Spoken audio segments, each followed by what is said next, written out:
د انسانانو په مابین کې وحدت، اتفاق، اتحاد، یووال. دین اسلام په انسانانو کې وحدت، اتفاق، اتحاد، یووالی راوړي. مثلا د انسان دا جسم له مختلفو اعضاو څخه جوړ، له داسې اعضاو څخه جوړ دی چې دا یو د بل ضد دي. مثلا دا سترګې دید کوي، د انسان د جسم نور څه اعضاوې دي هغه دید نه کوي، نو د دوی په مابین کې تضاد. غوږونه اوریدل کوي، د انسان په جسم کې چې نور څونه اعضاوې دي دا یو هم اوریدل نه کوي، نو دا غوږ له نورو اعضاو سره ضد. ژبه ویل کوي، لیکن د انسان د جسم چې دا نور کمې اعضاوې دي دا ویل نشي کولی، نو د لاس له نورو اعضاو سره ضد راغلی. لاس نیول کوي، د انسان نور اعضاوې نیول نشي کولی. پښې تګ کوي، د انسان نور اعضا تګ نشي کولی. د انسان په جسم کې متضاد اعضاوې دي، د دې متضاد اعضاو په مابین کې یووالی بیا هم موجود دی.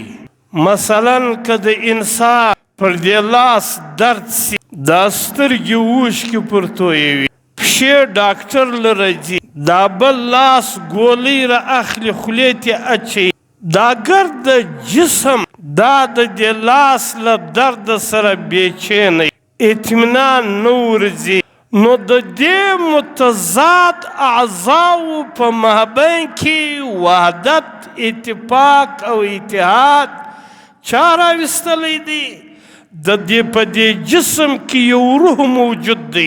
دغه روح د انسانانو د دې متضاد اعضاو په مابین کې وحدت راویست، چې تر څو پورې دا روح د انسان په جسم کې موجود دی، د انسان د جسم دغه متضاد اعضاوې د دې په مابین کې وحدت او اتفاقي.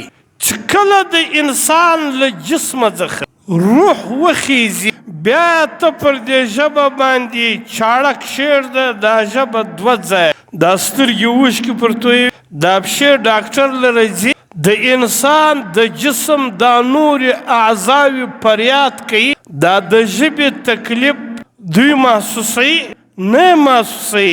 ولې؟ چې د انسان په جسم کې په دې اعضاو کې چې کم وحدت چا راویستلی و، چې هغه روح هغه وخته، چې روح لاړه، د دوی په مابین کې هغه وحدت برقراره نه سو پاتې. دغه رقم په انساني معاشره کې یو کور دی، په کور کې پلار یو وي، هر انسان په دا کور کې د حیثیت په اعتبار سره له بل انسان څخه جلا. مثلا پلار، د پلار حیثیت دا جلا دی د زوی له حیثیت. مور، د مور حیثیت دا جلا دی د لور له حیثیت.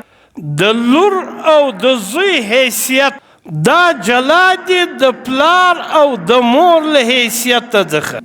په یو کور کې دا انسانان د حیثیت په اعتبار سره یو د بل سره ضد دي، د متضادو حیثیت خاوندان، لیکن په دغه کور کې دا وحدت چې راولي هغه دین اسلامي راولي. لکه د انسان د جسم په اعضاو کې چې وحدت روح راولي، په یو کور کې، په یو کلي کې، په یو محله کې، په یو ملک کې چې وحدت، اتفاق او اتحاد، یووالی دا چې راولي دا دین اسلام راولي. اگر که دا انسانان په حیثیت کې یو د بل سره متضاد، لکه سترګې او غوږونه، لاس او پښې، لکه دا چې په خپل حیثیت کې سره جلای، لیکن روح په دوی کې وحدت راولي.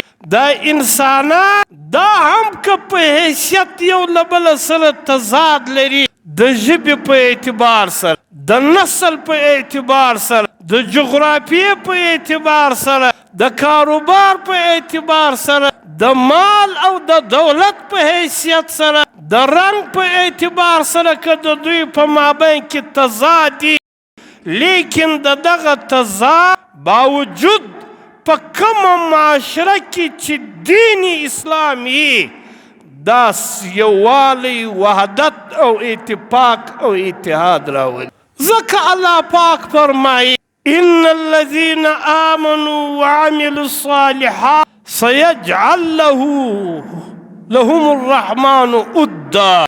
کومو خلکو چې ایمان راوړ، له ایمان سره سات نیک عمل یې وکړي، الله پاک به د دوی په زړو کې محبت سره اچوي. په بل آیات کې الله پاک فرمایي لو انفقت ما فی الارض جمیعا، ای پیغمبره که چیرې ته خرڅ کړې په دا مځکې کې چې څه مال او دولت دی، چې څونه سونه او چاندي ده، که ته دا ګرده خرڅ کړې د دې دپاره چې د دې خلکو په مابین کې وحدت او اتفاق او محبت راولې، ته نسې راویستلی.